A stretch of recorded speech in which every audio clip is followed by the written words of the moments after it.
So good morning everyone, I welcome you all to Saurabh Pandey UPSC YouTube channel के अंदर। So let's discuss आज के जो टॉपिक्स हैं उनको डिस्कस करते हैं। टुडे इज 3 पहला नफ्थलीन के ऊपर है, साइंस टेक का टॉपिक है, genetic engineering, appraisal committee, environment के अंदर है पैरासीटामॉल।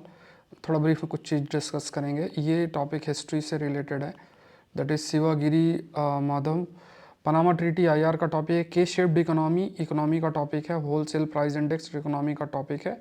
फिर नेक्स्ट टॉपिक कल्चर का है, दैट इज रसकासरीफ फेस्टिवल, ये टॉपिक है। ठीक है, फिर मेंस का जो क्वेश्चन मैं आपको देता हूँ, explain the role of technology in shaping cultural diversity, 10 number पे लिखना है। You can be part of Aakalan plus. आप अपने आंसर का इवेल्युएशन अगर कराना चाहते हैं, download Saurabh Pandey CSE app. कोई क्वेरी तो इस नंबर पर आप मैसेज कर सकते हैं। आई होप आप लोगों ने 5am सीरीज़ मिस नहीं की होगी, वहाँ पे सारे जो क्वेश्चंस हैं वो आपको अवेलेबल हैं। देखो, पहला ये क्वेश्चन है, just try to answer, Halari donkey के ऊपर है। लास्ट में हम लोग इसके ऊपर जो इसका आंसर वो डिस्कस करेंगे। The Halari donkey is vulnerable species of donkey native to Barmer region of Rajasthan, larger and more resilient दूसरे अगर डंकी की रीड से कंपेयर किया जाए। Powdered Halari donkey milk can sell for more than 7,000 rupees पर kg इन इंटरनेशनल मार्केट। मतलब इसका आप सोचो कितना ज़्यादा प्राइस है। Which of the given statement is are correct, correct कौन सा है? तो लास्ट में आंसर है, कमेंट सेक्शन में आप आंसर बताना। कल से 9 बजे रात को क्रैश कोर्स प्रीलिम्स का स्टार्ट हो रहा है। एंड आप लोग कोई भी क्वेरी तो इस नंबर पर आप मैसेज करना, ठीक है। तो इसमें जो ऑफर है वो आपको अवेलेबल रहेगा। हम लोग मैपिंग से स्टार्ट करेंगे, विल स्टार्ट विथ मैपिंग, ठीक है। मैपिंग की क्लास आपको पहले रहेगी, फिर 2 इयर्स करंट अफेयर्स, मतलब जितना प्रीलिम्स के लिए starting plus prelims current affairs दोनों चीज़ें इसके अंदर इंक्लूडेड है। 50% का ऑफ आपको अवेलेबल रहेगा, बट जो कोड है वो आपको इस नंबर पर जब आप मैसेज करेंगे तो you will get the code.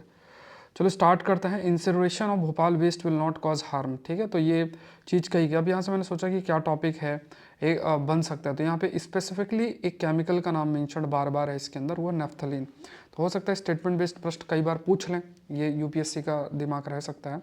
तो ये एक प्रकार का मतलब पॉलीसाइक्लिक एरोमेटिक एक प्रकार का हाइड्रोकार्बन है। नेफ्थलीन की बात करें, इसमें बेंजीन रिंग और स्ट्रक्चर तो कोई नहीं पूछेगा। क्रिस्टल सॉलिड की तरह होता है रूम टेम्परेचर में। उसके बाद मेनली इसको केमिकल और प्लास्टिक्स बनाने के लिए भी कई बार यूज़ किया जाता है। और ये थैलिक एनहाइड्राइड जो है इसके प्रोडक्शन के लिए यूज़ किया जाता है। कई सारी जो पेस्टिसाइड्स में भी इसका इस्तेमाल होता है, इंसेक्ट्स रेपेलेंट के रूप में, मतलब इंसेक्ट से बचने के लिए तो इसका इस्तेमाल जो है किया जाता है। इसमें कई रिस्क एसोसिएटेड हैं, अगर कोई इसके क्लोज आता है तो ये कार्सिनोजेनिक भी हो सकता है, बाकी इरिटेंट के रूप में भी है कि कोई पास जाएगा तो काफ़ी सारी चीज़ें, मतलब रेस्पिरेटरी इशूज़ जो हैं वो फेस करना पड़ सकता है। तो ये पॉइंट्स थोड़े से ध्यान में रखना है अबाउट द नेफ्थलीन। पेस्टिसाइड और इनके लिए भी ये इस्तेमाल होता है। नेक्स्ट देखते हैं, expert on GM crop panels to declare conflict of interest. अब ये नया रूल आया। देखो, जेनेटिकली मॉडिफाइड क्रॉप्स क्या होती हैं, इस पर चर्चा मैंने कई बार कर रखी है, ठीक है। तो जैसे कोई भी क्रॉप है आपकी, तो उसमें जो जेनेटिकली मॉडिफिकेशन करने का मतलब क्या होता है, यहाँ जब आप शब्द यूज़ करते हो दैट इज़ जीएम क्रॉप्स। तो जो जीएम क्रॉप्स है दैट इज़ जेनेटिकली मॉडिफाइड, ठीक है। जेनेटिकली मॉडिफाइड की बात की गई है। सो जीएम क्रॉप जिसके लिए शब्द यूज़ करते हो, तो इसमें क्या है कि आप जो क्रॉप है उस पर सर्टेन चेंजेस करते हो और उसमें जो फॉरेन जीन है वो आप इंट्रोड्यूस कर सकते हैं, ठीक है। तो मेनली जो अगर आप जेनेटिकली मॉडिफाई करते हो, इट मीन्स व्हाट, आप बेटर प्लांट की स्पीसीज़ जो है वो डेवलप कर सकते हैं, बट इससे कई नुकसान भी होते हैं, कई सारी चीज़ें हैं। तो जब भी आप इस जेनेटिकली मॉडिफाई जो मॉडिफिकेशन और इस पर रिसर्च और डेवलपमेंट होता है, तो इसके लिए एक स्पेसिफिकली कमेटी होती है जिसे हम GEAC बोलते हैं, जो कि मिनिस्ट्री ऑफ एनवायरनमेंट के अंदर है ना, environment forest and climate change के अंदर ये बॉडी आती है। तो इसमें जो मेंबर्स बनते हैं उनके लिए कुछ रूल चेंज हुआ है। तो ये स्टेटमेंट बेस्ड प्रश्न आपका हो सकता है। तो ये आप देख लेते हैं क्या रूल चेंज में हुआ है। तो इसमें लाइक जेनेटिकल इंजीनियरिंग जो अप्रेजल कमेटी है, जो कि GM seeds, genetically modified seeds को रेगुलेट करती है, तो इसमें कहा गया है कि जो भी एक्सपर्ट मेंबर हैं उन्हें डिस्क्लोज करना पड़ेगा कोई भी पोटेंशियल कन्फ्लिक्ट ऑफ इंटरेस्ट है। सो ये है, क्योंकि देखो कन्फ्लिक्ट ऑफ इंटरेस्ट का मतलब क्या होता है कि आप मेंबर हो, साथ में कुछ ऐसी स्थिति जिसमें आप एकदम फ्री होकर डिसीजन नहीं ले सकते हो। तो GEAC की बात करें तो यहाँ पे कहा गया कि do not influence GEAC decisions. तो यहाँ पे ये साफ साफ हाईलाइट किया गया है कि any potential conflict of the interest take measures to ensure these do not influence GEAC decision. मतलब आपको अपना कोई भी ऐसा कन्फ्लिक्ट ऑफ इंटरेस्ट है उसको डिक्लेयर करना पड़ेगा। तो किसी भी प्रकार का डायरेक्ट या इनडायरेक्ट अगर किसी टॉपिक से रिलेटेड आपका इशू है मीटिंग के अंदर, तो वहाँ पे लाइक अपने आप को मतलब अलग कर लेना है अगर कन्फ्लिक्ट ऑफ इंटरेस्ट की स्थिति है। और वहाँ पे लाइक पास्ट 10 ईयर में अगर प्रोफेशनली आप कहीं से जुड़े हुए हैं, अब उसी से रिलेटेड आपको डिसीजन मेकिंग करनी है, तो उस स्थिति में you have to declare the conflict of interest. तो ये मेनली ऑनरेबल सुप्रीम कोर्ट के जो जजमेंट था उसमें ये हाईलाइट भी किया गया था कि जो national policy of GM crops के अंदर होना चाहिए। और इसमें कुछ पॉइंट्स हाईलाइट भी किया गया था कि यहाँ पे कुछ कंसर्न रेज किए गए थे कन्फ्लिक्ट ऑफ इंटरेस्ट को लेके टेक्निकल कमेटी मेंबर्स के अंदर। कन्फ्लिक्ट ऑफ इंटरेस्ट मतलब आप अपने प्रोफेशनल लेवल पे जैसे आपको रेगुलेट कर रहे हो, आप सरकारी तंत्र का हिस्सा हो, साथ में आप जिसके लिए डिसीजन ले रहे हो आप उसका भी कहीं से डायरेक्ट इनडायरेक्ट तरीके से जुड़े हुए हो, तो वो सही नहीं है। तो इस चीज़ को रोकने के लिए जो है ये रूल आपका इंश्योर किया गया है। तो यहाँ पे यूनियन मिनिस्ट्री ने जीईएसी एक्सपर्ट सिलेक्शन में कन्फ्लिक्ट ऑफ इंटरेस्ट के लिए आपको डिस्क्लोज करना है ना। और अदरवाइज अगर मतलब कोई ऐसा नहीं है तो you can proceed with the participation. अब जीईएसी के थोड़ा सा ब्रीफ में देख लेते हैं। तो ये किस मिनिस्ट्री के अंदर है ये ध्यान में रखना है। That is ministry of environment forest and climate change. Rule 1989 है, इसमें हाईलाइट किया गया है कि कई सारे ऐसे माइक्रो ऑर्गेनिजम्स या कई सारे रिसर्च होते हैं। जैसे मान लो माइक्रो ऑर्गेनिज्म, छोटे जो जीव्स होते हैं, वायरस, बैक्टीरिया, बहुत सारे, उस पर आप रिसर्च करते हो, कोई डेवलपमेंट कर रहे हो या कुछ बदलाव कर रहे हो, जेनेटिकल लेवल पे कुछ चेंजेस अगर हम कर रहे हैं, तो उस चीज़ पर आप कह सकते हैं कि उस चीज़ पर नज़र रखना। और जो रूल है एज़ पर रूल 1989 का जो रूल है, it is responsive for appraisal of activity, मतलब वो एक्टिविटीज़ पर अलाउ करना, देखना कि उसका क्या इम्पैक्ट है। और कई सारी जेनेटिकली इंजीनियरिंग, मतलब जेनेटिकली लेवल पे अगर आप मॉडिफिकेशन कुछ होता है ना, और उसको आप एनवायरमेंटल या किसी ऐसा ट्रायल के लिए लेकर आ रहे हो, तो उसमें भी you have to be like मतलब पूरा जो परमिशन है वो लेना पड़ेगा। सो जीईएसी जो है इसमें स्पेशल सेक्रेटरी, एडिशनल सेक्रेटरी आपके होते हैं, और उसमें फिर डिपार्टमेंट ऑफ बायोटेक्नोलॉजी के भी रिप्रेजेंटेटिव। प्रेजेंटली इसके 24 मेंबर्स हैं। मीट्स एवरी मंथ, जो भी है ना, हर महीने जो है मिलते हैं ये। तो फैक्ट्स आपको थोड़ा सा जीईएसी के कंटेक्स्ट में ध्यान में रखना। Let's move to the paracetamol के कंटेक्स्ट में। देखो आज के टाइम पे पैरासीटामॉल हर दवा में, पैरासीटामॉल एक सॉल्ट है जो कि यूज़ होता है। तो अब इसमें रिसर्च आई कि मतलब बहुत ही ज़्यादा नुकसान करता है। अगर किसी का वेट है और उससे जो भी प्रोपोर्शनल उससे ज़्यादा कोई ले लेता है तो फिर इट्स एन इशू, तो अवॉइड करना चाहिए। इसमें देखो ये स्टडी कहती है कि जो पैरासीटामॉल है वो आपको डायरेक्ट, जैसे अगर बुखार या पेन है तो ये डायरेक्ट ब्रेन को टारगेट करता है, जिससे कि है ना, it relieve pain bye acting on the brain central nervous system by inhibiting the production of एक हार्मोन, एक ये है केमिकल जिसे प्रोस्टाग्लैंडिन्स शब्द जो है बोलता है ना। तो ये जैसे ये बेसिकली जैसे जैसे होगा तो इससे जो पेन एम्पलीफाई होता है, बढ़ता है, तो इस चीज़ को ये रोकता है, इनहिबिट करता है, तो इससे पेन अपने आप रिड्यूस हो जाता है। इसी तरीके से जो ब्रेन हीट रेगुलेटिंग सेंटर है उसको रेगुलेट करता है पैरासीटामॉल, जिससे फीवर का रिडक्शन होता है। तो असल में क्या है कि फीवर कम करना या पेन को कम करना इसका नहीं है, या आपका शरीर फील ही ना करे ऐसा ब्रेन में कुछ चेंज ये पैरासीटामॉल करता है। तो इसका कोई ऐसा मतलब इतना इम्पैक्ट नहीं है कि हम सोच लेंगे सही हो जाए। इसलिए थोड़े समय बाद फिर से जैसे ही उस दवा का असर होता है दोबारा से बुखार आ जाती है। तो इट्स बेटर कि कुछ परमानेंट ट्रीटमेंट की तरह जाए। प्लस अगर एक लेवल से ज़्यादा अगर इसका कंजम्पशन होता है तो इससे पॉइजनिंग होती है, पैरासीटामॉल पॉइजनिंग, जिससे लीवर फेलियर भी जो है होता है, कई सारे लोगों की डेथ भी इससे होती है। तो पैरासीटामॉल जो है अवॉइड करना चाहिए, अपने घरों पे भी आप लोग अवॉइड कर सकते हैं। नेक्स्ट टॉपिक देखते हैं, दैट इज शिवागिरी के कंटेक्स्ट में। तो इससे मैंने कंटेंट अलग से ले लिया है। तो यहाँ पे देखो शिवागिरी मौधम जो है, देखो एक अगर आप जैसे हिस्ट्री भी आपने पढ़ा होगा तो कास्ट बेस्ड डिस्क्रिमिनेशन जो है वो एक बड़ा इशू रहा है इंडिया के अंदर, और उसमें कई चीज़ें आती हैं, जैसे टेम्पल एंट्री क्या है, तो कुछ सर्टेन कास्ट जो है उनको अलाउ नहीं किया जाता था कि वो टेम्पल पे जाए ना। ये जो डिस्क्रिमिनेटरी प्रैक्टिसेस हैं, धीरे धीरे कई लीडर्स ने रोल प्ले किया और इसमें रिफॉर्म्स लाने का प्रयास किया। तो यहाँ शिवागिरी मौधम स्टैंड्स एज तो उन्होंने काफ़ी रिफॉर्म जो है लेकर आए, जो ये पर्सन है इन्होंने, और ये बेसिकली कई सामाजिक चेंजेस, जैसे बाय श्री नारायण गुरु, अगर हमने स्पेक्ट्रम वाली बुक में भी पढ़ा होगा, है ना। तो यहाँ पे किस टाइप से जो कास्ट और क्रीड जो एक तरीके से बाउंड्री है उसको दूर करके और समाज को इंक्लूसिव बनाए, सबके लिए सब कुछ हो ऐसा इंश्योर करें, समानता किस तरीके से लेकर आए उस पर फोकस किया गया। श्री नारायण गुरु जो है उन्होंने एक महत्वपूर्ण रोल प्ले किया है, और ख़ास तौर से जो कास्ट सिस्टम मौजूद था उसको, उसकी वजह से जो डिस्क्रिमिनेशन है उसके खात्मे के लिए बहुत एक रोल प्ले किया। देखो असल चीज़ क्या है कि जैसे जब ब्रिटिशर्स आए, या फिर आप देखो जैसे आप अगर आप मतलब इंडियन एंशियंट सोसाइटी को थोड़ा स्टडी करो, अब जैसे रामायण है, अब अगर रामायण की अगर बात करोगे तो उससे बड़ा कोई मतलब ग्रंथ आप ये मानो इंडियन सोसाइटी या हिंदुज़म में नहीं है। तो पूरा हिंदुज़म भी उस पर बेस्ड एक तरीके से है। तो उनको किसने लिखा? वाल्मीकि जो है, वाल्मीकि जो है उन्होंने, अगर आप आज के समय में देखो तो कोई वो अपर कास्ट से बिलोंग नहीं करते थे। ऐसे जबाला उपनिषद देखोगे तो जबाला जो है फिशरमैन का जो बेटा है उसने जो है लिखा, ऐसे था। तो मतलब पहले ऐसा कुछ एंशियंट टाइम की जब हम बात करते हैं तो वहाँ पे बेसिकली जब सामाजिक डिवीज़न जब हम करते थे, या सामाजिक लेवल पे जब हम कार्य बेसिस पर चीज़ों को डिवाइड करते थे, तो उसमें ऐसा नहीं था कि मतलब एक पर्सन है, अब उनका जो बच्चा है वो भी वही बनेगा। लेकिन है ना, मतलब अगर कोई एक पर्टिकुलर कास्ट से बिलोंग करता है तो वो उसी बनेगा। जो पहले वर्णा सिस्टम था, कास्ट तो चलो बाद में आई।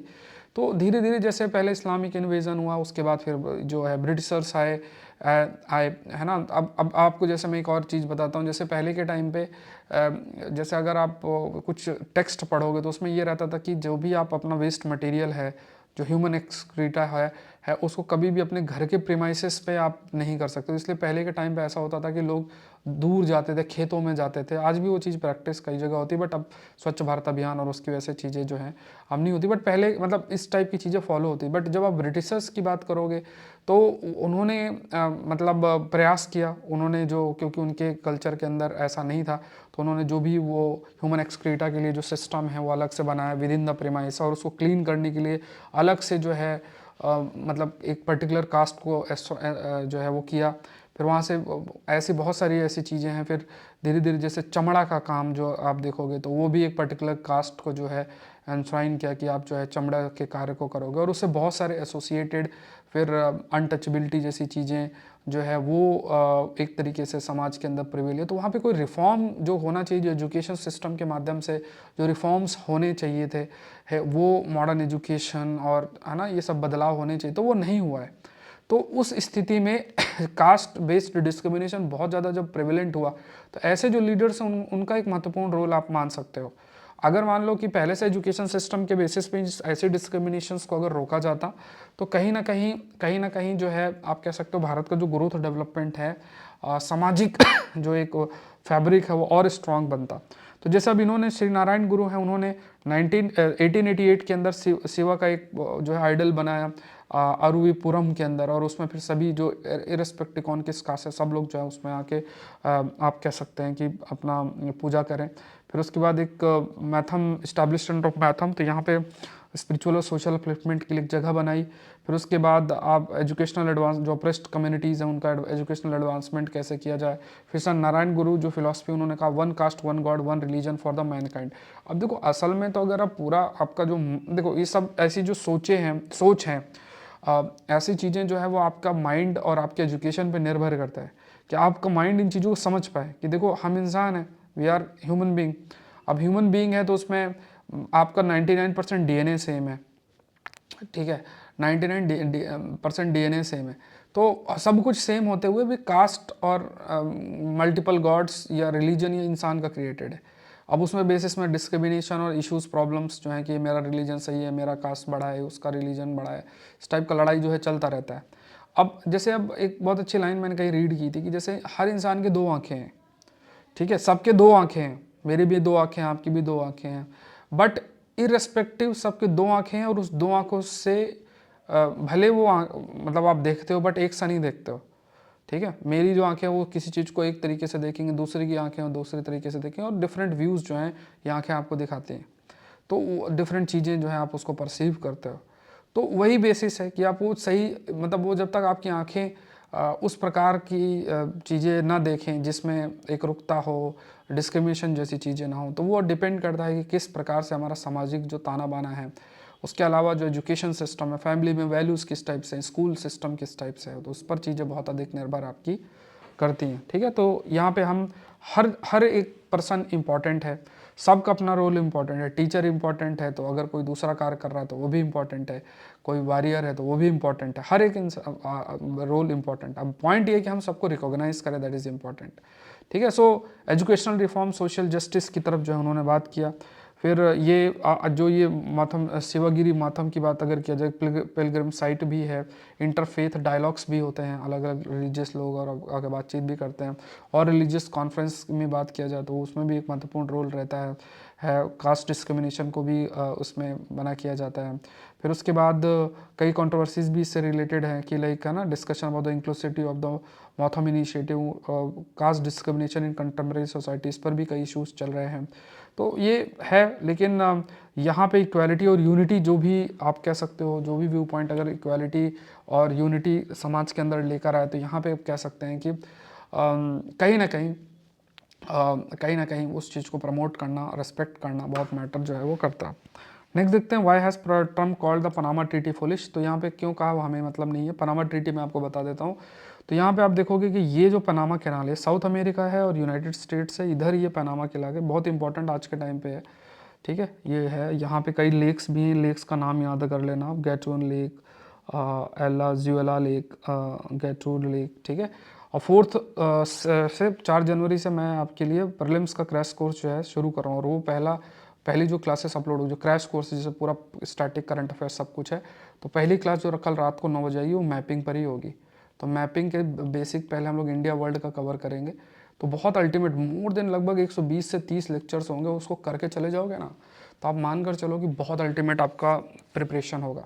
उसमें प्रीलिम्स करंट अफेयर्स भी होगा, प्लस 2 साल का पूरा स्टैटिक मतलब प्रीलिम्स भी होगा, प्लस प्रीलिम्स का जो करंट अफेयर्स है, प्लस जो आपका स्टैटिक पार्ट है दैट इज़ ऑल्सो देयर। ठीक है, तो ये आप ध्यान में रखना, इसको मिस नहीं करना। कल हम लोग कल से शुरू कर देंगे, रात को 9 बजे आपको क्लासेस मिल जाएंगे। तो यहाँ पे देखो, पनामा ट्रीटी जो साइन की गई थी ये 1977 के अंदर हुई थी। और इसमें पनामा कैनाल है उसको यूनाइटेड स्टेट्स से पनामा को दे दिया था। मेनली जिमी कार्टर जो है इन्होंने किया था। मेन एम था कि यूएस और लैटिन अमेरिका का रिश्ता अच्छा करना। अब यहाँ पे जैसे हमने कच्छतीव आइलैंड हमने दे दिया था इसी टाइम पे, 1976 के टाइम पे कच्छतीव आइलैंड हमने श्रीलंका को दे दिया था। तो ये है। और यहाँ पे यूएस की फॉरेन पॉलिसी में था चेंज होना कि यहाँ पे मतलब मिलिट्री इंटरवेंशन के अलावा भी इस टाइप को स्टेप लेके ट्रस्ट डेवलप हो, रिलेशन अच्छा हो। अब इसमें देखो जो ट्रम्प एडमिनिस्ट्रेशन है उनका कहना है, क्योंकि ये एक महत्वपूर्ण रोल है। अब धीरे धीरे दे तो दिया, बट अब धीरे धीरे पनामा और इस जगह पे चाइना का प्रेजेंस बन रहा है। चाइना धीरे धीरे जो है उस पनामा रीजन पे अपने प्रेजेंस को बढ़ाते हुए अपना जो कंट्रोल है वो ले रही है उस रीजन के अंदर। तो उसमें ट्रम्प है, उनको भी ये है कि यार हमने ये हमारा था, हमने इनको दे दिया, अब इसमें चाइना जो है कंट्रोल कर रहा है। तो ये एक डिप्लोमेटिक मिस्टेक है और इस चीज़ को जो है सही करना चाहिए। ये जो आपका यूएस पनामा रिलेशन के लिए ट्रीटी बहुत इंपॉर्टेंट कहा जाता है। और यहाँ पे ख़ास तौर से चाइना के प्रेजेंस से जो टेंशन है वो धीरे धीरे इंक्रीज़ भी आपका हो रहा है। तो लगातार इस पर डिबेट भी चल रही है कि जो पनामा ट्रीटी है वो basically it will shape future US Panama interaction. And इसमें ये भी है कि लाइक जो ट्रीटी है वो एक तरीके से इसका क्या रेलिवेंस है खास तौर से यूएस के कंटेक्स्ट में है, क्योंकि पनामा जो है वो पना कैनाल जो है पनामा जो मतलब है उनको दे दिया, मतलब पनामा रीजन को दे दिया। तो ये एक तरीके से जो है पनामा को देने की वजह से तो एक मैटर ऑफ कंसर्न जो है एक यूएस खासतौर से डोनाल्ड ट्रंप उन्होंने रेस किया। नेक्स्ट देखते हैं केस शेप्ड रिकवरी के ऊपर है। केस शेप्ड क्या है, तो देखो केस शेप्ड रिकवरी क्या होता है। जैसे मान लो कोई भी इकोनॉमिक ग्रोथ आपका हो रहा है आपका, है ना, तो यहाँ पे जैसे कुछ सेक्टर्स हैं वो तो रिकवर कर रहे हैं बट कुछ सेक्टर अभी नीचे जा रहे हैं। ठीक है, तो जैसे इसे के शेप्ड रिकवरी बोलते हैं। वी शेप्ड मतलब कुछ सारे नीचे जा रहे हैं, सारे ऊपर जा रहे हैं। ठीक है, तो इसे वी शेप्ड इसके लिए हम शब्द यूज़ करते हैं। के शेप्ड मतलब कुछ नीचे जा रहे हैं, कुछ ऊपर जा रहे हैं, कुछ रिकवर कर रहे हैं, कुछ रिकवर नहीं कर रहे हैं, इसे हम के शेप्ड बोलते हैं। तो के शेप्ड इकोनॉमी जो है इसके लिए हम इस्तेमाल जो है करते हैं। नेक्स्ट देखते हैं होलसेल प्राइस इंडेक्स के ऊपर एक ये है प्रीलिम्स का कंटेक्स्ट है। इसमें अभी गवर्नमेंट ने पैनल बनाया है होलसेल प्राइस इंडेक्स का कि इसका जो बेस ईयर है उसको चेंज करेंगे। पहले 2011-12 था, 22-23 करेंगे क्योंकि 10 साल में करना पड़ता है। तो ये जब बनेगा अपने रिकमेंडेशंस होगा तब हम डिस्कस करेंगे, बट ये टॉपिक इसलिए इंपॉर्टेंट है। तो इंडिया में होलसेल प्राइस इंडेक्स जो है मेन मेजर ऑफ इन्फ्लेशन है, बट भारत में जो इन्फ्लेशन नापा जाता है वो कंज्यूमर प्राइस इंडेक्स से होता है। ठीक है, बट इन्फ्लेशन को मेजर करने के लिए WPI का भी एक महत्वपूर्ण रोल है। होलसेल प्राइस इंडेक्स में 3 ग्रुप में डिवाइडेड, एक प्राइमरी आर्टिकल है, फ्यूल पावर है और मैन्युफैक्चर्ड प्रोडक्ट है। तो इसमें मैक्सिमम कंट्रीब्यूशन मैन्युफैक्चर प्रोडक्ट का है जिसमें 64.2% है। फूड इंडेक्स जो है from primary articles and manufactured product group की बात करें, मतलब प्राइमरी आर्टिकल्स और manufactured product group account for 24% of the total. जो फूड इंडेक्स की अगर हम बात करते हैं, मोस्ट इंपॉर्टेंट कंपोनेंट जो मैन्युफैक्चर्ड ग्रुप की है वो बेसिक मेटल्स हैं। फूड प्रोडक्ट है 9.1%, सबसे ज़्यादा बेसिक मेटल से ये पूछा जा सकता है आपसे। केमिकल प्रोडक्ट 6.5% है। प्राइमरी आर्टिकल ग्रुप की बात, जो most important component is the food article 15.3%, और while with in fuel and power the most important जो है इज HSD, तो यहाँ पे 3.1% है। ठीक है, HSD एक बार देखना फुल फॉर्म इसका क्या है। अब ये जो WPI है पब्लिश कौन करता है, इकोनॉमिक एडवाइज़र, ठीक है, तो ये पब्लिश कौन करता है, दैट इज़ इकोनॉमिक एडवाइज़र जो है उनके द्वारा पब्लिश आपका किया जाता है। ठीक है, जो इकोनॉमिक एडवाइज़र जो है उनके द्वारा आपका पब्लिश किया जाता है in the ministry of commerce and industry के द्वारा। The wholesale price index mainly focus करता है on price of goods traded between corporation, और रिलीज़ कब होता है, monthly. WPI for all communities. WPI primarily use किया जाता है as a GDP deflator and to analyse macro economic and micro economic conditions, जो भी माइक्रो इकोनॉमिक कंडीशंस को करने के लिए WPI के माध्यम से जो भी आप कह सकते हैं कि जैसे होलसेल है, होलसेल मेनली रिटेलर्स नहीं है। जो होलसेल क्या होता है कि होलसेल होता है ना कि मेनली जैसे जो रिटेलर था वो भी होलसेल मार्केट से चीज़ों को खरीदेंगे, तो कॉरपोरेशन के बीच में किस टाइप से चीज़ें ट्रेड होती हैं, तो वो है। CPI बेसिकली जो आप कंज्यूमर पर्पस, जो रिटेलर से जो कंज्यूमर परचेस करते हैं वो उसमें जो प्राइस में बदलाव हो CPI कंज्यूमर प्राइस इंडेक्स के माध्यम से होता है। तो India has adopted consumer price index के माध्यम से जो है मेज़र किया जाता है इन्फ्लेशन। नेक्स्ट देखते हैं रोस्कारी फेस्टिवल है। रोस्कारी फेस्टिवल आपका अयमारा इंडिजिनस जो पीपल हैं पोमाटा पूनो रीजन, ठीक है, तो ये बेसिकली आपका पेरू के अंदर इसको मनाया जाता है। ठीक है, तो रोस्का सीरी जो फेस्टिवल है, और ये जो अयमारा करके जो इंडिजिनस लोग हैं वो बेसिकली एंडीज़ और Altiplano region South America में है। They are primary Bolivia, Peru, Argentina और चिले जो है इन रीजन में आपके ये रहते हैं। ये फैक्ट्स आपको याद रखना है। सेशन को आप लोग लाइक जरूर से करें, और ये जो क्रैश कोर्स है जिसमें पूरा स्टैटिक और सब कुछ आपका करंट अफेयर सब कुछ इंक्लूडेड है, कंप्लीट पैकेज है ये प्रीलिम्स के लिए, तो इस पर भी 50% ऑफ आपका रहेगा। बट कोड आपको जो है इस नंबर पर आप मैसेज करेंगे तो आपको कोड एक मिलेगा, उसके माध्यम से आप जुड़ सकते हो। 4th से मतलब कल से रात 9 बजे से क्लासेस स्टार्ट हो जाएंगी। पहली जो क्लासेस आपको मैं अपलोड करूंगा इसमें, और मैपिंग से हम लोग स्टार्ट करेंगे। ठीक है, तो जो भी कंटेंट है उन कंटेंट को आप फॉलो करते चले जाना। बाकी आपका साइंस एंड टेक की क्लासेस हैं separately, 2 year prelims current affair की क्लासेस हैं। क्रैश कोर्स के अंदर सब कुछ है, लेकिन अगर आप सेपरेटली इनसे जुड़ना चाहते हैं तो वो भी जुड़ सकते हैं। और आप saurabpandey.upsc.com वेबसाइट पे जा सकते हैं, और सारे कोर्सेज जो हैं ऑल कोर्सेज आप क्लिक करके ज्वाइन कर सकते हैं। कोई क्वेरी इस नंबर पर आपको मैसेज करना है 9057921649, और आप इस ऐप को ज़रूर सा डाउनलोड करें। ये टेलीग्राम चैनल है, इस टेलीग्राम चैनल पर आप अपने मतलब इस टेलीग्राम चैनल पे द हिंदू सेशन से रिलेटेड इस PDF है, तो हिंदू सेशन का आप डाउनलोड कर सकते हैं। हलारी वाला डंकी वाला जो मैंने क्वेश्चन दिया था इसका आंसर B है।